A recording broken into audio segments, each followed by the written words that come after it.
The views expressed on the Final Straw Radio do not necessarily reflect those of Asheville FM, Friends of Community Radio, or any of the affiliate radio stations airing the show. Airing first on Asheville FM, WSFM-LP at 103.3 FM in Asheville, North Carolina. This is The Final Straw, and I'm William Goodenough. The show will later be archived at thefinalstrawradio.noblogs.org, and you can email us with questions, comments, or suggestions at thefinalstrawradio@riseup.net. Also, if you're interested in rebroadcasting any episode or segment of the show, you're free to do so. Just send us an email if you end up using any content.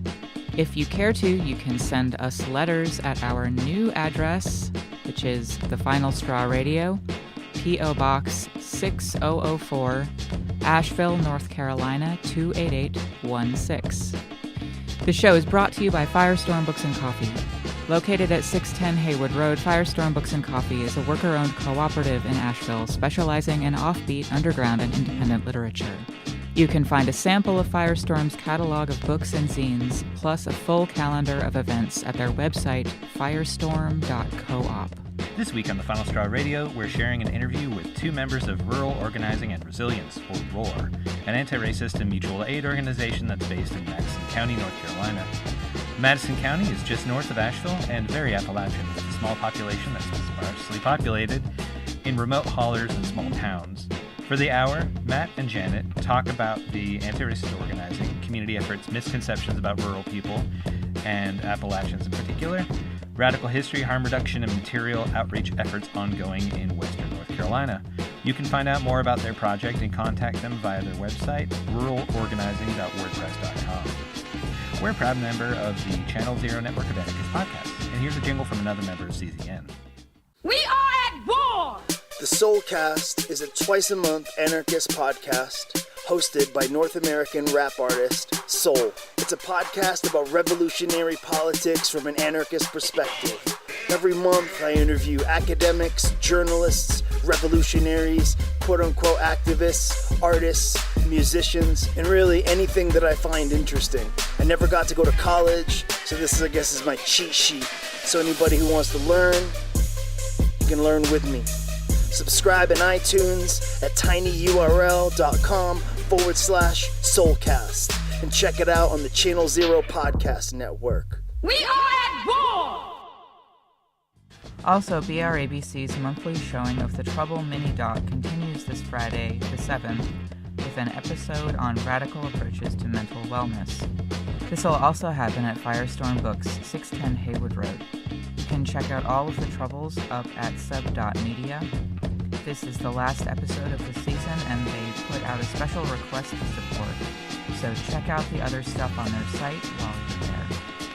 James Alex Fields, the neo-Nazi who drove into a crowd injuring many and killing Heather Heyer on August 12, 2017 in Charlottesville, Virginia, is currently facing trial there. If you're in the area, show up and offer support to the survivors of his attack.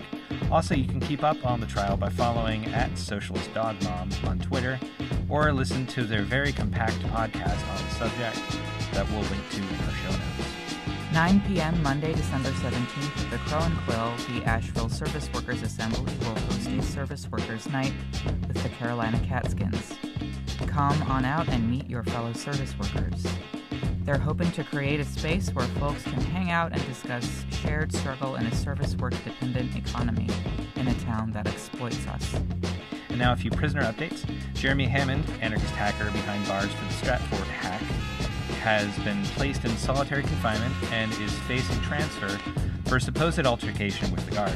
Now he's missing his college classes inside, classes that would allow him to be housed at a lower security level, and is possibly facing a punitive transfer, which would further disconnect him from that college degree he's been working towards. His supporters are asking folks to write him letters and cards to check in with him, not to send in magazines or books, and not to write the warden at this point. You can write to Jeremy at Jeremy Hammond, number 18729-424, FCI Milan, P.O. Box 1000, Milan, MI 48160. Jason Renard Walker has continued to face harassment by prison guards at the Ellis unit in response to an article he penned about harassment he was facing from guards at the Ellis unit for the November issue of the SF Bayview newspaper. He was beaten by one guard as others stood by and watched, and has vocally resisted repressive measures by his captors in Texas. He's seeking attention and legal support from the outside. We are linking to his write-up of his experience published in the SF Bayview website. Direct attention to the authorities at Ellis Unit. Ellis Unit Warden Kelly Strong, 936-295-5756, extension 010, or kelly.strong@tdcj.texas.gov. Regional Director Wayne Brewer, wayne.brewer@tdcj.texas.gov, or 936-437-1770. A suggested script is posted in our notes. Finally, we just wanted to mention that The Final Straw has opened a web store for our merch, so if you don't feel like sustaining us on a regular via our Patreon but want to grab up some of our stickers, buttons, t-shirts, and more, you can check us out at thefinalstrawradio.bigcartel.com. We're also in the midst of an effort to pick up radio stations that'll air us, slogging through contacts state by state and reaching out to as many community radios as we can to offer our show for free and reach more remote areas with the voices we share on these broadcasts. If you have a suggestion, reach out to us via our social media or find our contacts on the website. We announce our email a couple times. The best method is for community radio stations to hear from community members that we are wanted on their airwaves. So consider reaching out to your local station and passing on our broadcast link on our website with all the pertinent information for how to get a hold of us and our weekly anarchist radio show. And if you let us know that you're doing that outreach, we will help in the process. Actually, finally, we like to point listeners to an awesome piece of swag. With all of this craze around a certain NHL mascot and all of the deep critiques swirling upon their meaning and who owns them, some friends have designed a pretty sweet, gritty anti-fascist shirt that we'll be linking to in the show notes. We usually wouldn't shill anarcho-consumerism so hard, but really, is the season, no? I'm joined by two friends from the Roar. Can you all introduce yourself and tell us a little bit about Roar? Yes. I'm Janet. And I'm Matt. Roar is a collective of folks who got together a couple winters ago when there had been increasing climate of violence against folks of color and just increasing rhetoric around white supremacy leading up to an election and afterwards. And Matt and I were talking about feeling like we should probably try and do something where we live, out in Madison County, which is north of Asheville. And at first we formed the group and named it Rural Organizing Against Racism. And that has served over time, and we'll probably get to this during the, as we talk. But now we've shifted the name to Rural Organizing and Resilience to have a bigger scope and also to have more effective conversations around racism and to have more access to different kinds of people for dismantling different constructs people have around that than we did when we just had racism in the name of the group. Does that feel like kind of if you just like put racism directly into it that you're necessarily filtering out a part of the population? Absolutely. That might, benefit from the conversation without like being called racist by their intervention or whatever? Absolutely. That's part of what we saw over time was that especially when people were tabling with literature that would be really helpful for a lot of folks to read, that having racism on the banner on the front of the table would attract people, transplants, and people who have moved there fairly recently, but keep away people who actually were from that region. It kind of like was a way of labeling us outsiders, and people from our region where we live feel pretty judged in general by the outside world, and I think that there's an assumption that we're calling you racist if we have anti-racist on our literature and table. Do you think that's true? Yeah, I mean, I think that was actually something I was taken aback the first few times we went out tabling. Was just I was expecting more outward hostility towards what we were doing, but instead it was more of kind of like, well, we got a lot of support, but also like defensiveness is more what I came across. Like, oh, is that a problem here? Or like we're not racist. And so I think, it kind of had us go back to the drawing board on like how we approach this. So getting into a little bit about like what the area that y'all are living in, working in would be great. Can you talk about Madison County a bit and the topography and the demographics and the history a little bit? Sure. We are so Madison County is a little bit north of Asheville, North Carolina, and it is, it's in a bioregion that is southern Appalachia. It's the bioregion that the Cherokee folks call Katua. And this region is it's ecologically rich. It's mountainous. It's mostly deciduous forest. And the bioregion actually extends from up in Virginia down into northern Alabama. So it's that was, as Cherokee folks noticed in the beginning when they named it Katua, that there is a similar topography all along that and plant community along that range. The folks who live out in Madison County right now, it's still Cherokee territory, but it is predominantly settled by Scots-Irish folks. So these folks are descendants of people who came over 1700s after the enclosures happened in Scotland and Ireland and Britain. Then people came over and settled around then, and I think for the most part first went to Pennsylvania and then came down the mountain ranges from there. And most of them were following work from what I can tell, and the work was deforestation.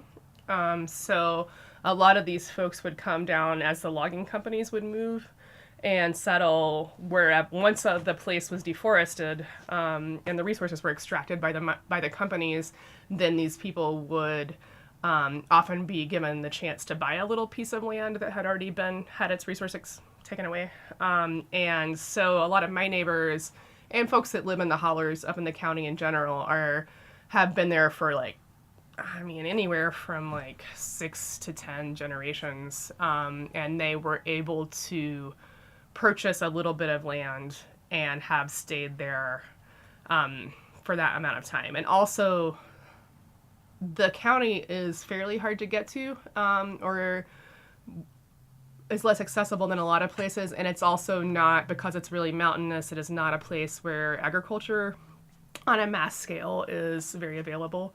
Also, there's no coal veins there, so it isn't under pressure of resource extraction in that way. But what I will say is the people are pretty isolated. Madison County has some of the more famous English ballad traditions that were preserved when people started uncovering that in the mountains were in Madison County. Some of the most famous recordings were made there. And so there is a very intact tradition of that Scots-Irish background that is there. And most of the folks that you meet in the hollers are of that lineage, from what I can tell. And there's not a lot of money or economics out there. People do a lot to be self-sufficient because they've had to over time. But it's very white, and there's not much. A lot of the folks of color who come to visit me or who come into my land mostly talk about the feeling they get in grocery stores or out in public is one of being stared at, because these folks the people that are from Madison County often haven't been around many kinds of people at all. So that's part of what they have to go into a city to meet someone else or to see someone who's not white and not of Scots-Irish descent. Do you have anything to add to that? No, I just want to touch on a little bit of the history in Madison County and just bring up that interesting thing about Madison County and a lot of other parts of Appalachia is that it was a pretty strong anti-Confederate sentiment. And when states and counties were voting whether or not to join the Confederacy, Madison County actually majority of residents voted against joining the Confederacy.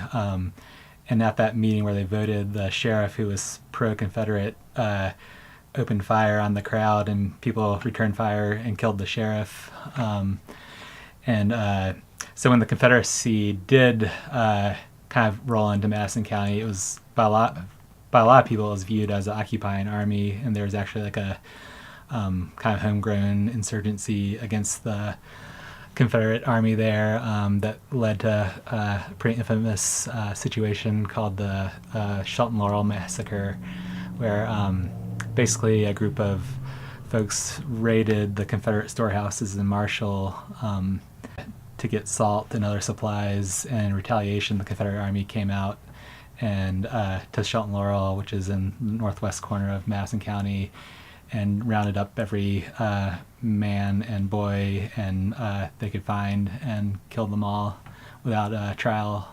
So I think that's like a history that's still really present in the county, and also just speaks to the general sense that like a lot of parts of, while slavery did exist in southern Appalachia, it wasn't as crucial to the economy, and so people didn't really buy in to that whole concept, or that they weren't as supportive of the Confederacy as a lot of other parts of the South were. And that's good because the like agricultural model wasn't one that like, facilitated, like if it was small family plots that weren't really doing very much except for maybe extracting a little bit of lumber, but doing resiliency farming, then there wouldn't be much need, right? Right, yeah. And just to sort of complicate it, didn't some Cherokee end up joining with the Confederacy to fight against the Federals because the Union had been the government that was ruling when their land had been taken? Yeah, there was I don't remember the name of the army troop or whatever, but there was a largely Cherokee troop that I can't really speak to the history of it there, but I've heard about that, yeah. It's all about, like, outside intervention sucks. Right. I mean, there were so many strange alliances and, yeah, weird decisions made around that time. I don't have to keep that in there. I just want Yeah, to for sort sure. of be like, No, that's interesting. Like, that is interesting. I storylines didn't know that, but I can see it happening with the way that some other things happened, It's alliance-wise. I know it's touched on in that Charles Frazier book, 13 Moons. Yeah. not historical exactly, but kind of an entertaining read. Right. So can you talk about the choice in a little bit more about the choice in the name change of Resiliency from just focusing on anti-racism and like the wider scope of the work that y'all are trying to do to strengthen communities in Madison County and around? Yeah. So yeah, I think like we said, like we started out with this more like head-on approach of taking on racism, and felt like we kind of ran up against a wall with like who we could reach and like what we could accomplish. So we kind of like looking at this idea of resiliency, and I think where we're coming at it from is that like we don't, like the way I see it is like most people are not like inherently hateful or like predisposed towards racism. They're attracted to white supremacist ideology because it's something that offers answers, or they think it offers answers to problems that they're facing. So, and you know, by scapegoating people of color, blaming anyone other than like capitalism.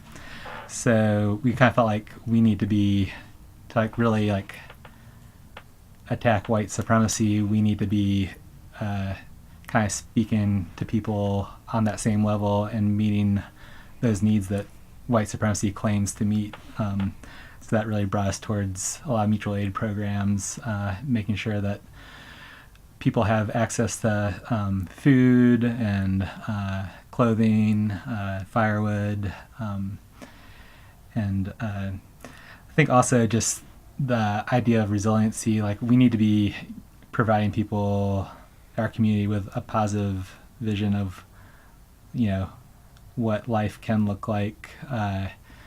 You know, that like the answer to capitalism, the ravages of capitalism, isn't fascism. It's a community that's built around mutual aid and solidarity and collective liberation.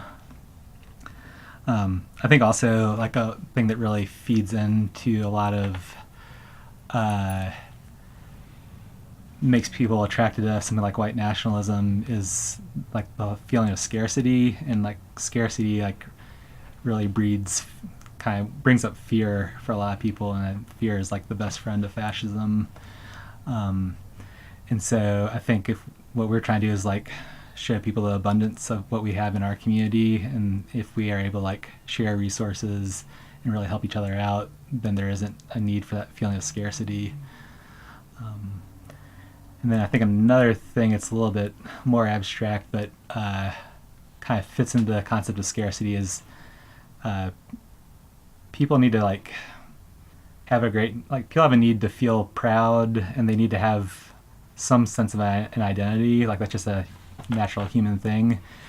And so when people are feeling like their social status is threatened and under attack, they're like far more likely to kind of go into fear mode and start blaming others and, you know, give in to hate. And so I think part of resilience is also working on giving people a positive sense of identity that's really rooted in liberation and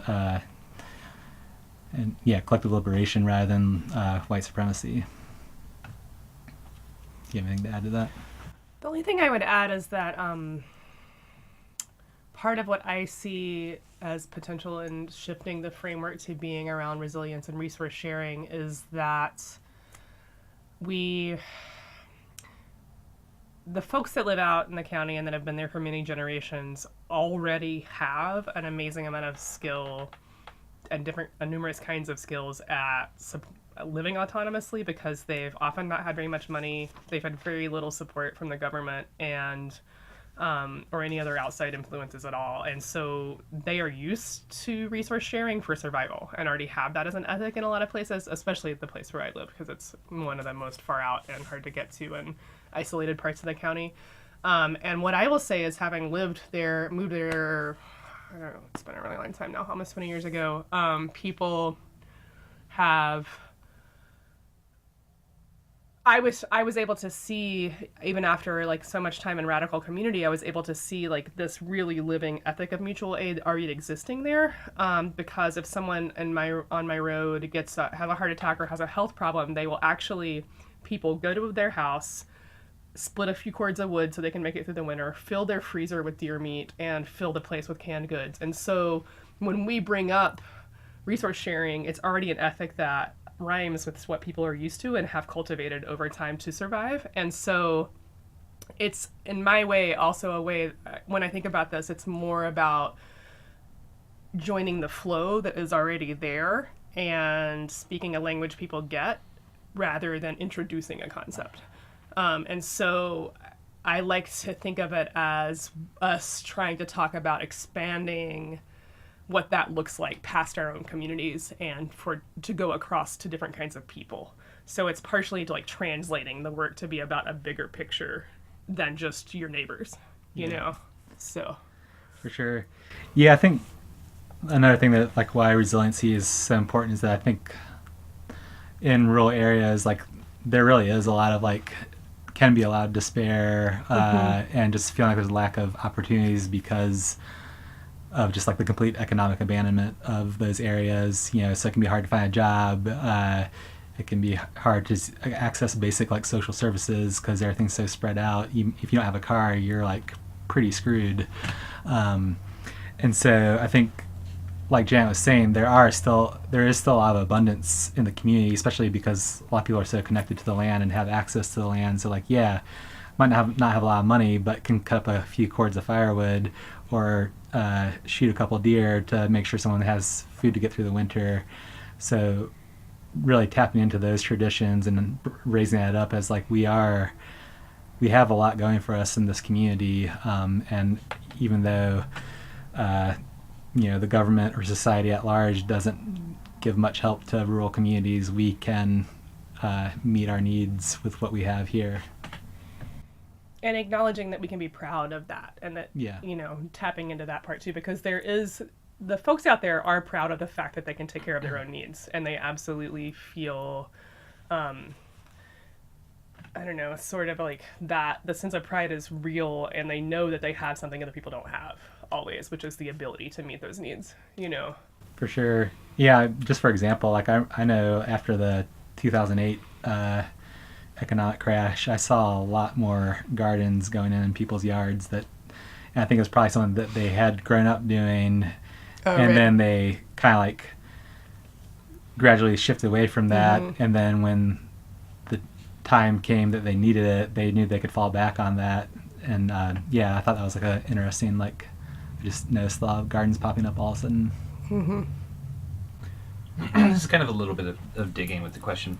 And just to play off what y'all are talking about, Roxanne Dunbar Ortiz in an Indigenous People's History of the United States and she's not the only person to say this, obviously, but talks about the archetypical American mindset or like character being this, like the Ranger, basically the Scots-Irish. Totally. Scots-Irish, like settler coming in with their small family unit and blazing a trail through the either like empty of indigenous people or fighting off the indigenous people to take land to set up his homestead, and like resiliency for the family unit through that, and that being like a source of pride and this image in American history. And these are a lot of the descendants of the people that archetype is like built off of. And I think it's so there's something that in some ways can be very positive, but it's also very toxic in terms of the settler colonial nature of America. So I think this is like interesting, the way that y'all are trying to work with that thing that's already there, and bring out the positive like social elements of it.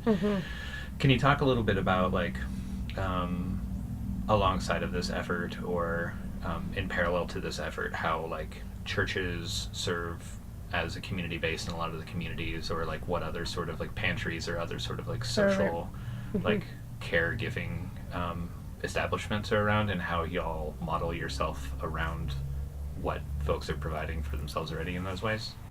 First, can I speak to the first thing that you said before we get to that? Which is that I think that she also says, and I remember this really well because I'm Scots-Irish, that the Scots-Irish folks were like foot soldiers of the colonizers, so the foot soldiers of empire, and that happened in the British Isles before even it happened here. Like the Scots-Irish folks were the people who were on the front lines of settling Ireland, and committed a lot of violence there, and then moved over here. And so I think it is important to acknowledge that is part of our background. I'm saying our because I'm Scots-Irish, but so I want to own that part of my lineage, because I definitely for a long time saw my dad's English side as like the bad side and my mom's side as like the good side, which is the Scots-Irish side. And now I have to say that, no one's hands are clean, and that settlement was part of that, whether or not completely known that that's what people were doing. They were complicit in the land grabs and in Indian removal and genocide through that. What's interesting to me is trying to navigate around this in a way where we also acknowledge that the colonizing forces put people in that position to begin with, so that through the enclosures and through the land grab that happened, that forced people to be a movable group of people who were often had debt used against them, so that they could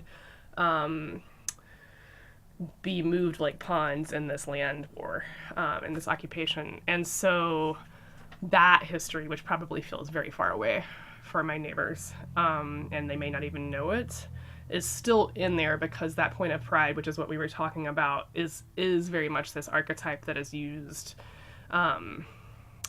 negatively, I think, and kind of the rugged individualism that is part of the American mythos is definitely reflected there.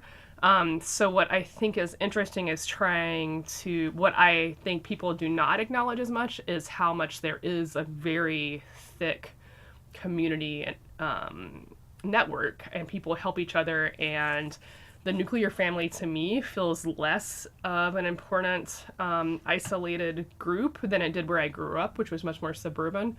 And out there it feels like people are so connected to everyone else.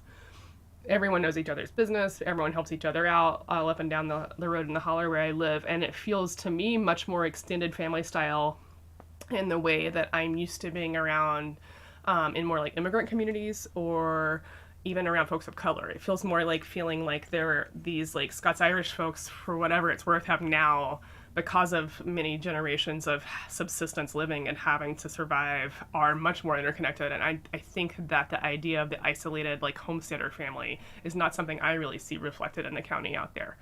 I don't know what you think about that. Yeah, I agree. I think that to me there's like a much more communal existence out there with with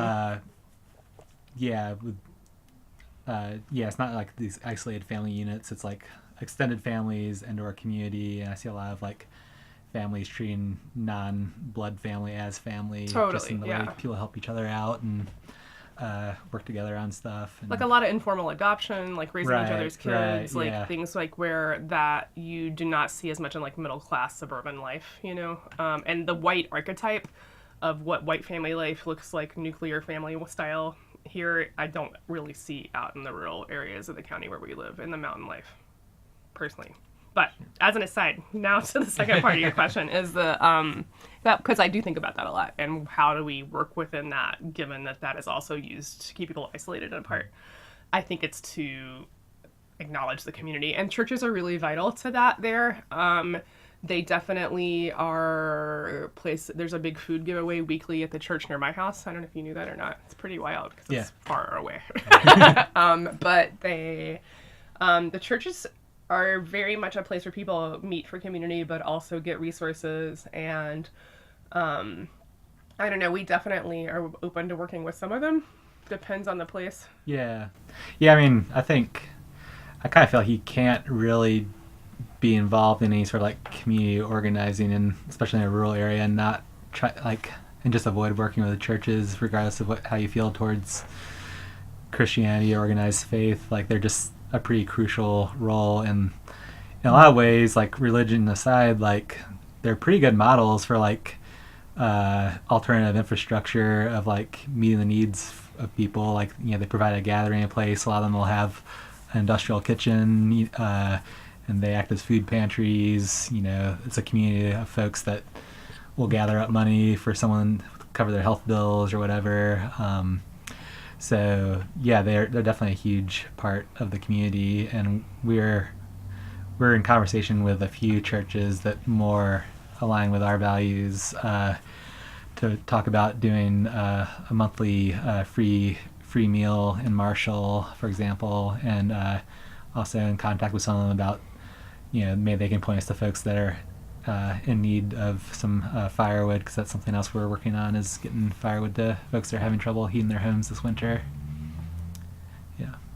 And I'd say there are food pantries around the county as well, and there's also they're called senior nutrition sites, where I don't know if it's every day, but there's like a lunch provided for senior citizens. But a lot of those are facing budget cuts. I know the food pantry out my way was supported by not the Red Cross, but the one of the big thrift store places, Salvation Army, yeah, and they just pulled out with no notice, so they were left scrambling to find a new source of food and whatnot. Yeah. So outside of working in with those community organizations that are there, what sort of resiliency projects does ROAR engage with? One of the main things we've been doing lately is this kind of came about as a result of another member of ROAR just hearing that the public school system libraries have like no budget for new books. And so that got us thinking that we could probably like scrap together some resources to get some new books for the public school libraries. And then like, while we're at that, let's like get some books that like maybe have more of a racial justice or social justice message, maybe portray like not just white people, but like communities of color as well. So we started off getting some donations of books together for the school system, which we've done, and we also donated some to the public library. And then that got us thinking, well, why don't we like just start setting up in a public space somewhere and just give out free books. So what we've been doing lately is once a month we set up on the bypass in Marshall, where there's already a mobile food distribution that comes twice a month. So we set up by them with free books and clothing, and we have our literature, like our own like anti-racist literature and stickers and stuff as well. And just hang out, and people take what they want, and you know, some folks take the literature, some don't, but overall a pretty positive response. And then, like I said, we're like working on getting firewood together right now to get to families in need. We have a few addresses right now that we're probably going to be trying to get to some wood to in the coming weeks. And yeah, I think that's just like a constant need, especially if it's going to be like a rough winter. And then we're also working on getting together a monthly meal, which we're looking to do out of a church in downtown Marshall, and just try to navigate some of the bureaucracy of that church, and I think get to know that church a little bit better, and them to get to know us, so make sure we'll work together better. Yeah. Is there anything else? Well, and some of our people, we did a big drive to collect donations to take down to Robeson County for Hurricane Florence continuing relief efforts. And so that was partially to draw attention to our change of focus, but also just to like gather up resources. And then a few of our members have been going there to do work on houses, including Matt, but also like just distributing medicine and resources down there. So not just focusing on our own rural areas, but supporting other rural communities with some of because I do think that the county that we live in does have more of a level of abundance than other rural communities, both in skills of self-sufficiency and also just access to land, For sure. Yeah. And we've got some folks also looking into trying to get some harm reduction programs going, but that's a little bit slower moving because there's a lot of state bureaucracy to navigate, and local law enforcement isn't necessarily conducive to the idea either, so we're kind of just slowly sussing that one out. And it might have to actually be pretty separate. The sheriffs out there are really not into it. Yeah. So but that's a huge need in the community. I just heard several times that the foster care system is just overwhelmed when there are so many kids without parents at this point, either because of overdoses or parents are in the criminal justice system now, that they're actually having to ship kids to other county, pretty far away, out of their own community, just to have a family to stay with, and that's a pretty depressing thought. So is that law enforcement, sheriffs getting elected on a punitive basis of we will prosecute these drug users and get them out of our communities, sort of thing, and then that's the stance that they're taking, as opposed to appreciating a harm reduction thing where I'm not going to get reelected if I look like I'm handing out needles to a bunch of junkies, sort of thing, or I mean, more complicated? I don't know that the sheriff necessarily ran on a hardcore throw all the drug users in jail necessarily, but he also ran unopposed. But so it's I guess it's a little bit more nuanced.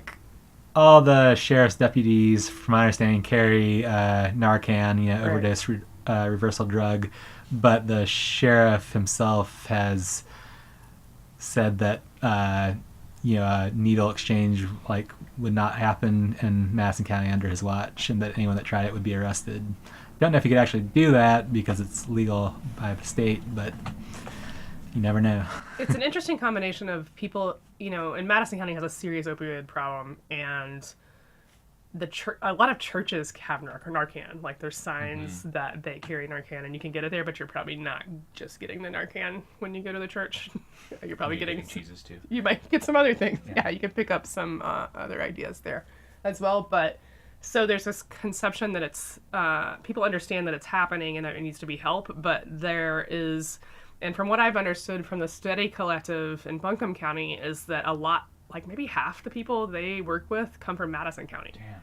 So we obviously need that, but also don't want to not be able to do everything else that we do because we're being identified as the people who do that. Mm-hmm. So that's a tricky one, but it is something that at least some members will probably end up doing, whether or not it's under our name. But it can't be public almost, though. That's what's confusing. Yeah. Yeah. So... Yeah, we're still sussing that one out. We're sussing that one out for sure, but that's absolutely a need, and that is something that I think Madison County has in common with a lot of Appalachian counties up into West Virginia, is the opioid crisis is big there. Could we talk about the opioid crisis for just a minute? And Sure. Okay, so I've got a friend who's a medical health professional, and So the way that they describe the way that opioids interact with the body is not so much that opium or God, I'm totally blanking, but Oxycontin, yeah, or any of those derivatives actually decrease pain. They just decrease a person's care about the fact that they're experiencing pain, and that decreases their resiliency to be able to process through pain in the future. The pain seems to get amplified by the fact that they haven't been dealing with that pain. So that's what builds the addiction. It's not just like a sense of euphoria, it's a sense of numbness.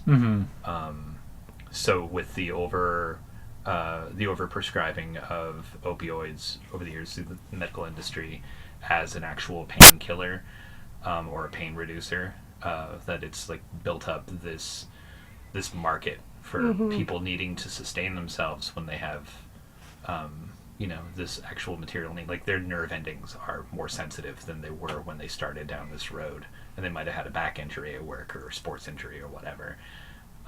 It's like it's really interesting for me, like in those terms, if that's correct, to like think about how it's, because it gets like drugs in general and opioids in specific are posited as this like this thing that people recreationally use to get messed up, and it's because they're decadent or whatever, as opposed to this thing that medical professionals actually handed to them and told them is a solution, and now suddenly they're just sending in the cops for this problem that the system actually created without actually resolving the needs of people to get off of the stuff.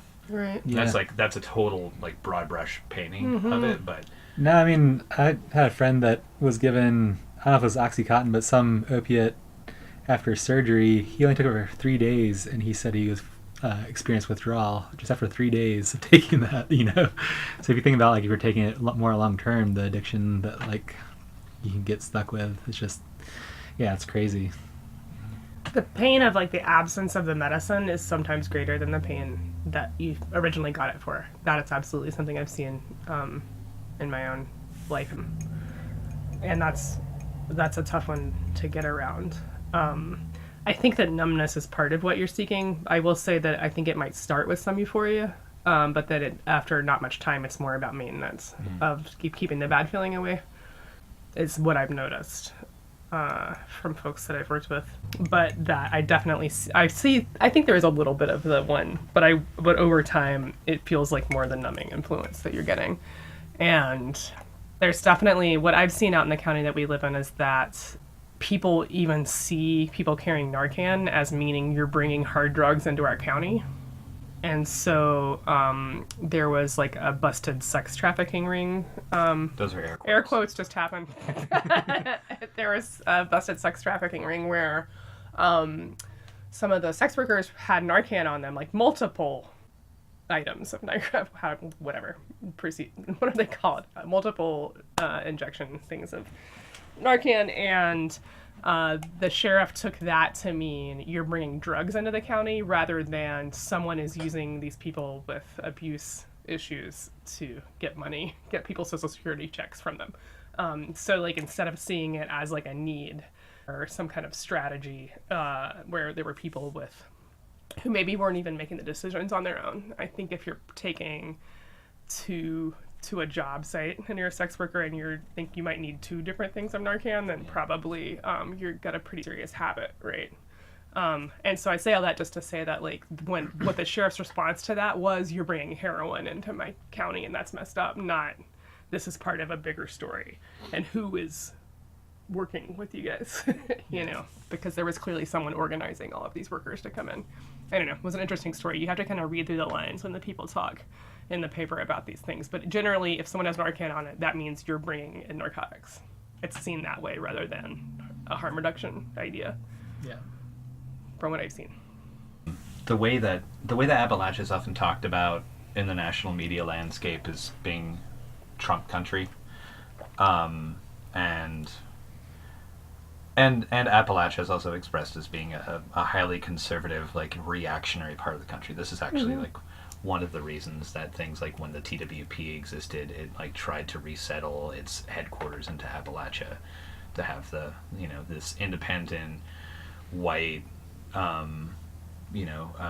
settler class as being the archetypical like center of their ideology. But that group aside, can you talk about like Trumpism and how it manifests in Appalachia, and if you see it as being actually as widespread, at least in your area, as is expressed in the media? As far as Matt and I were talking about this earlier, but as far as our county goes, I actually see less evidence of Trump ideology and Trumpism than I do down in the Piedmont where I'm from. There's a lot less Trump signs than there are in other areas, and in general, what I see is people who just kind of don't participate. They don't see the federal government as having to do with them or about them. They definitely hate taxes, and we'll talk at length about taxes. But as far as like there's this feeling of having been just left alone and abandoned for so long that whatever happens at that level isn't necessarily about them, is the way that our conversations go. And I'm not sure. So I've even seen some of my neighbors even express fear around what Trump might do, as far as like, will there be war? Will there be draft? And I see them as having a like distant, all politicians are crooked and aren't about us. And that's kind of like where I just try to find common ground when I talk to them. I don't know. What do you think about that? Yeah, I agree that I think there's definitely certainly a reasonable amount of support for Trump like in our county, but I think like if you just look at the voting statistics, it's like actually the majority of people just didn't vote, and that doesn't necessarily mean they're like anti-Trump, but it certainly also doesn't mean that like we live in Trump country. And I think that whole like Trump country narrative is like this like convenient kind of scapegoat for the rest of the country. Like whatever, like Staten Island went hard for Trump too, but you don't hear about that. And so it's like this kind of like this like it's like this narrative that gets repeated over and over again that like, oh, racism is a problem of the South or Appalachia. It's not a problem of like Philadelphia or Boston or Portland, Oregon, you know. So I think a lot of that narrative to me feels like it's coming from this like kind of like liberals looking to like somewhere else for like the problems of this country rather than like looking at their own communities and how racism manifests everywhere. And I mean, I think Trump does play well with a lot of like white folks because he speaks to their whiteness, and you can't get around that. But I don't really see Appalachia as buying into that ideology any more than a lot of other parts of the country. Yeah. Do y'all have a working definition for Trumpism? I forgot to ask that, but it's like it's a term I keep hearing people talk about. Right. I mean, like I feel like it is white nationalism basically, and like when I say white nationalism, I'm thinking like, you know, like policies that reinforce white supremacy, like building the border wall or quote unquote law and order, building more prisons, you know, Blue Lives Matter, and all that. But it's very much built around kind of propping up and speaking to like white identity. And yeah, I don't know if you have. No. That's solid. This is a long question. Yeah. So what's Roar's general approach to countering white supremacy? Like we already, or I mentioned TWP, which doesn't exist anymore. But like it's much, is it much actually facing down with Patriot Front or Klan or NSM affiliates, or trying to sway the politics of people who aren't already committed racists? It's like one side or the other. What does that look like in this part of the country where groups like the former TWP or the Asheville Folk Assembly affiliated wingnuts are trying to build a homeland? Because there's a lot of that in eastern Tennessee. There's been like a long history. A lot more, yeah. A long history of like Klan activity, a long history of Jared Taylor's like American Renaissance conference happening there. League of the South is really fixated on East Tennessee too. Yeah. So I mean, I'd say like largely what our approach would be kind of, I think some people would call it like counter-organizing, but the way I look at it is like what we're trying to do is we're trying to chip away at the support and affinity people have for white supremacy and white supremacist policies. Again, we try to like look at how the like message of white supremacy speaks to people in our community, and then we try to like basically like intercept that and give a better answer and better solutions than the white supremacist notion provides. And I mean, I don't want to discount the like danger that the like more alt-right and overt neo-Nazi groups pose, but I think countering groups like League of the South or Traditionalist Workers Party has like proven to be like a relatively straightforward affair. Like you apply pressure and they fall apart. Like they are definitely not resilient, if anything. And I think what we've also seen is that like there's like, I feel like white America is racist and white supremacist, but it likes to think of itself as not being racist.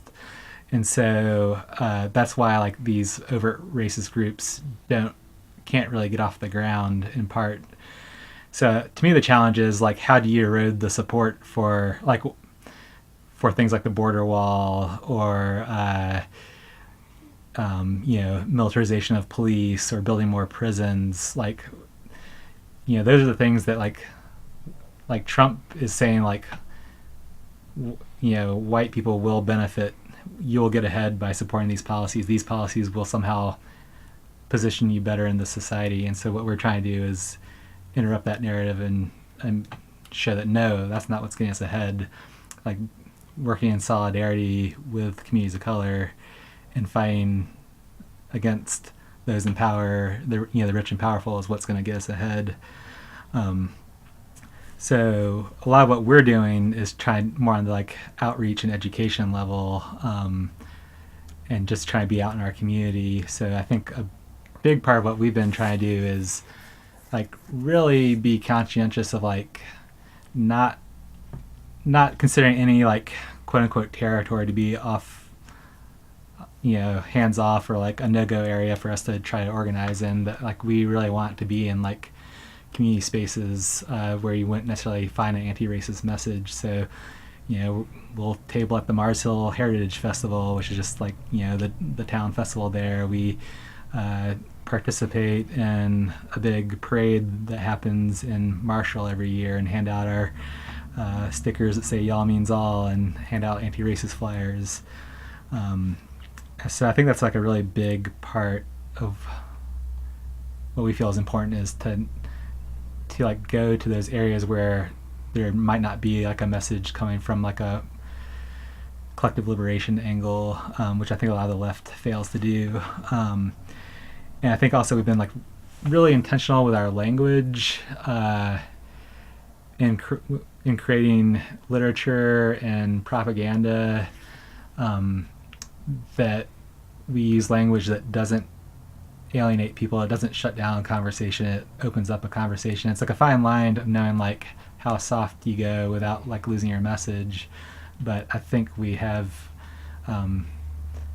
we've had some success in doing that, and so we've been developing our own outreach materials to that effect.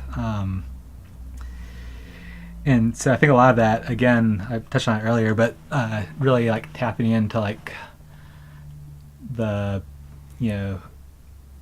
tapping into people's pride and sense of identity, finding the positive parts of kind of Southern culture, Appalachian culture that we can be proud of, that are a part of liberation and solidarity and mutual aid, rather than the parts of our history and our culture that are rooted in oppression, like the Confederacy. And I think that's been like a really big part of the work we've been trying to do. And again, like we latched onto the slogan "Y'all means all" because it speaks to your southernness, but it's also like something that you can be proud of.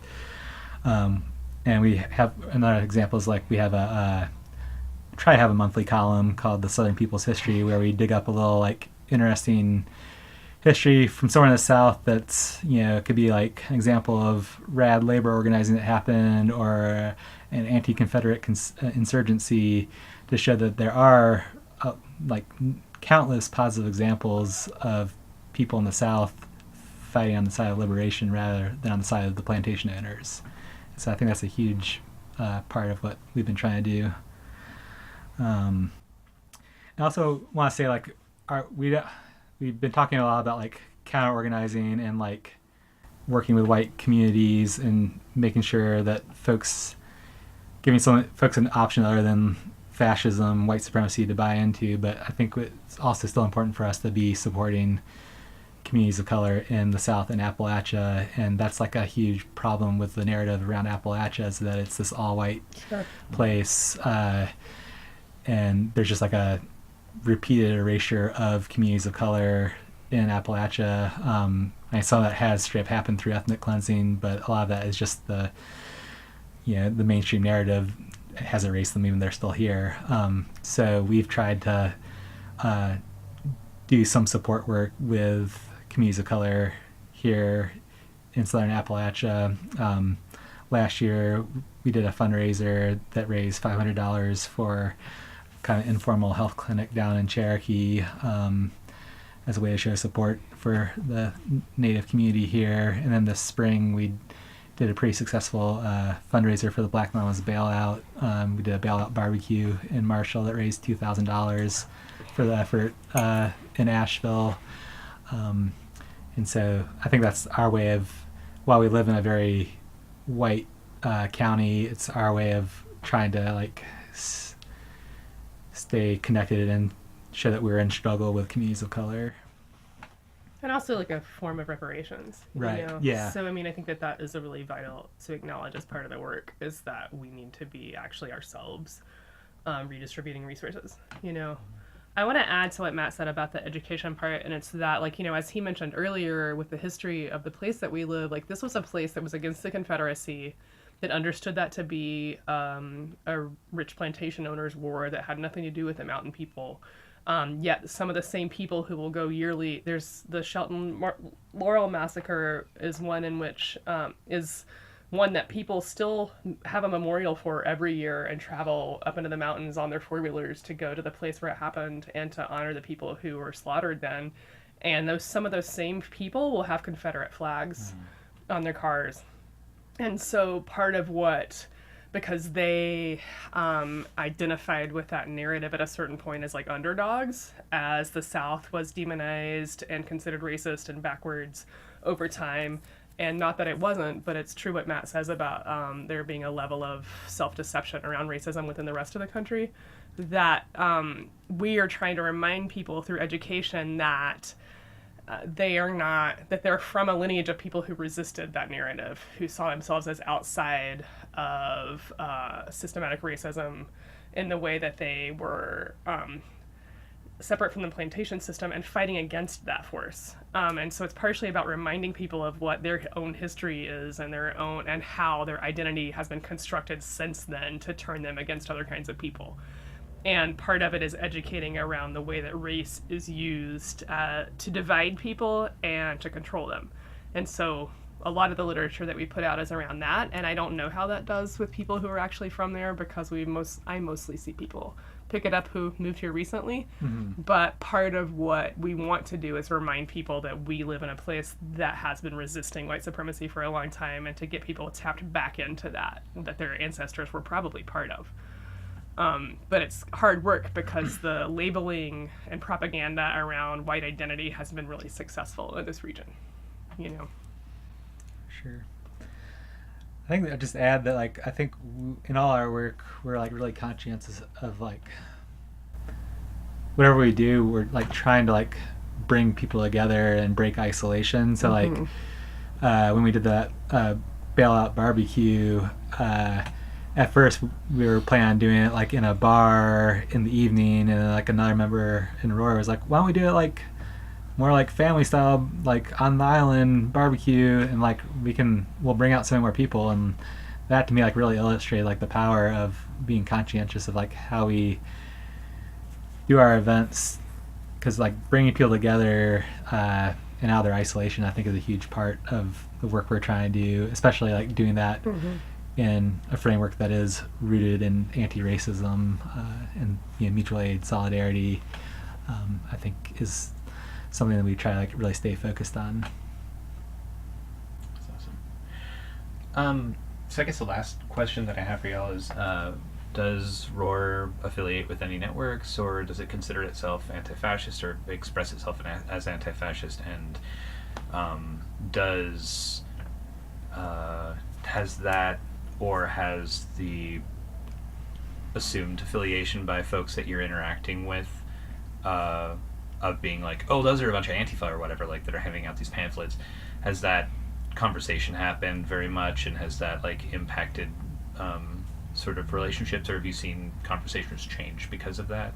Not that I think that's for someone to do work that is anti-fascist has to call themselves anti-fascist, because that's just like a catchphrase that like definitely elicits a lot of reactions and has a lot of baggage.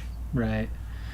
Yeah, I mean, I think that the work we do is certainly anti-fascist, like we are resisting fascism, but I think we are really conscientious to avoid being kind of pigeonholed into that Antifa label. And I think, we're just like, I think we're really conscious about how we approach things, the language we use, and I think in general, it's like if anything we're doing is going to close down a conversation rather than opening up a conversation, then we're not really approaching it right. And so I think maybe we don't use the same language as maybe some of the more like groups that would get labeled as anti-fascist, but we're still working on the same goal. I'd say we're like maybe just two sides of the same coin in a lot of ways. And then as far as like network, we're not really like, we're kind of on our own, I guess. We're not really like a part of any formal network, other networks or anything. I think we as individuals are connected to other activist groups like through Appalachia and around the country.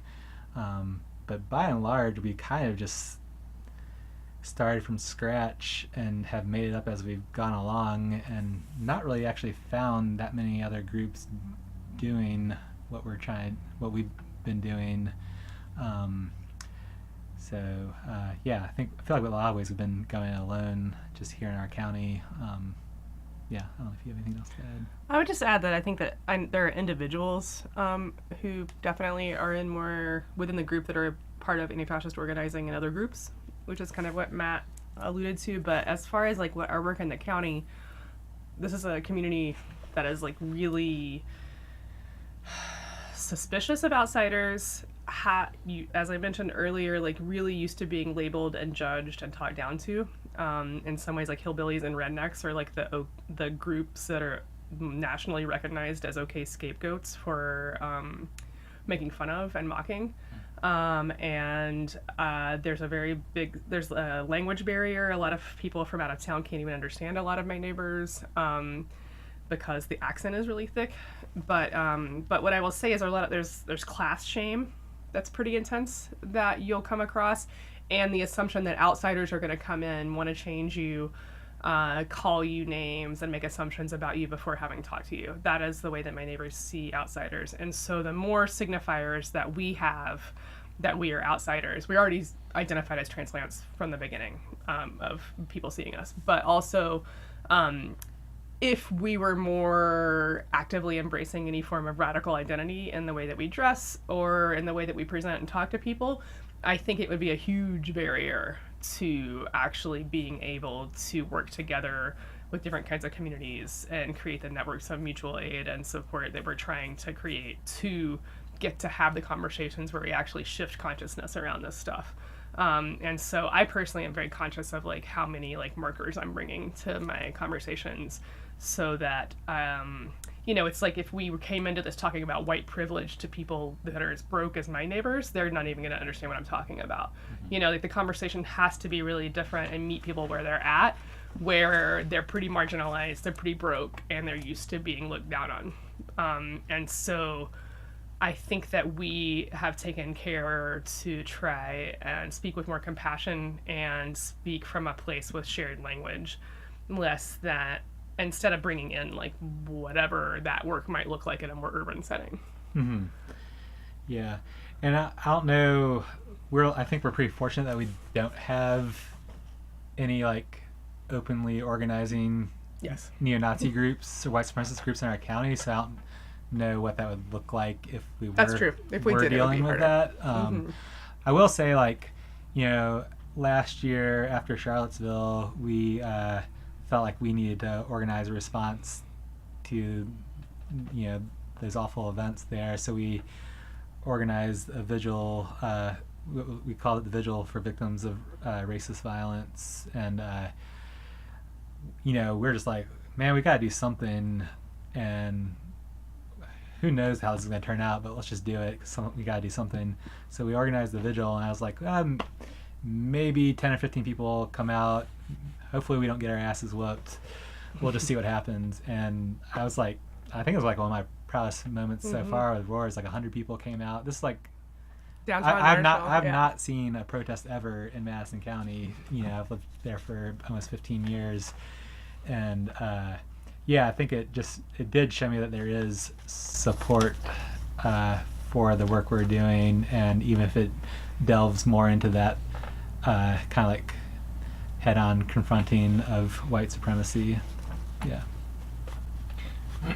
Well, since y'all's situation is so specific compared to how a lot of people talk about organizing like against racism in their communities, is there resources up on your website, or are you like open to communication if folks hear this and they're in like Arkansas or something like that and want to pick y'all's brains about the organizing methods? How would they get a hold of you?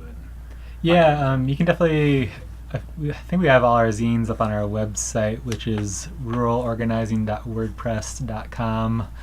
And you can contact us at ruralanti-racism@gmail.com. And we're also on Facebook if you just look us up at Rural Organizing and Resilience. And I would really, strongly encourage anyone that's looking to get involved in this work to get in touch with us, because like I said, I feel like we're kind of just making up as we go. We've figured some stuff out, but we're still learning. But we'd really love to see folks in other communities trying to do this kind of work as well.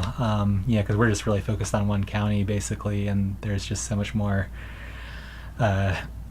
area to cover. And you don't have to like live in a rural like county or anything. Like I think what we're doing is applicable to most areas. Especially like even like large cities that just don't have like a large like lefty presence. Like this work is basically would be the same thing, I think. So I definitely would encourage folks to get in touch. And if you're living like Western North Carolina or Eastern Tennessee, we might even be able to meet up with you. But at the very least, we could have a phone call or email and bounce around some ideas.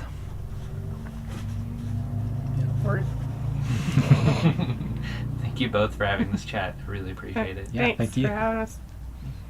The views expressed on the Final Straw Radio do not necessarily reflect those of Asheville FM, Friends of Community Radio, or any of the affiliate radio stations airing the show. Airing first on Asheville FM, WSFM LP at 103.3 FM in Asheville, North Carolina. This is The Final Straw, and I'm William Goodenough. The show will later be archived at thefinalstrawradio.noblogs.org, and you can email us with questions, comments, or suggestions at thefinalstrawradio@riseup.net. Also, if you're interested in rebroadcasting any episode or segment of the show, you're free to do so. Just send us an email if you end up using any content. If you care to, you can send us letters at our new address, which is The Final Straw Radio, P.O. Box 6004, Asheville, North Carolina 28816.